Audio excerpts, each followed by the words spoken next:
যাদবপুরের এই বুক স্টলের আশেপাশে তেমন কোনো বড় পুজো কিন্তু নেই, কিন্তু শেষ 5-7 দিনে আমরা দেখলাম যে অসংখ্য মানুষের সমাগম, যেখানে রাজ্যের শিক্ষা ব্যবস্থার আমরা জানি, কিন্তু বইয়ের টানে এত মানুষের আসা কীভাবে দেখছে? পজিটিভ, আশাব্যঞ্জক। স্কুলগুলো বন্ধ হয়ে যাচ্ছে, বিপুল অংশের তরুণ প্রজন্মকে ছেড়ে চলে যেতে হচ্ছে বাংলা।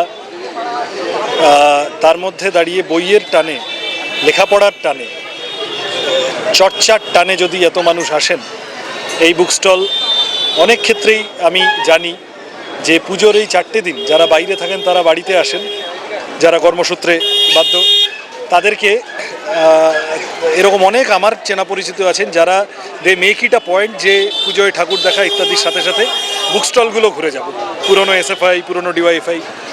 তো সুতরাং আর যাদবপুরের এই 8Bর বুক স্টলটা তো প্রচুর মানুষ আসেন, এটা একটা গমগম করে, বইয়ের কালেকশনও খুব ভালো। তো সুতরাং এই বছর আর দেখো এমনি বামপন্থীদের কাছে মানুষ এটা প্রত্যাশা করেন, এটাই বামপন্থীদের সামাজিক ভূমিকা। তো সুতরাং যা হয়েছে, যেভাবে হয়েছে, এবছরও যেভাবে হয়েছে, খুবই প্রশংসনীয়, খুবই ভালো।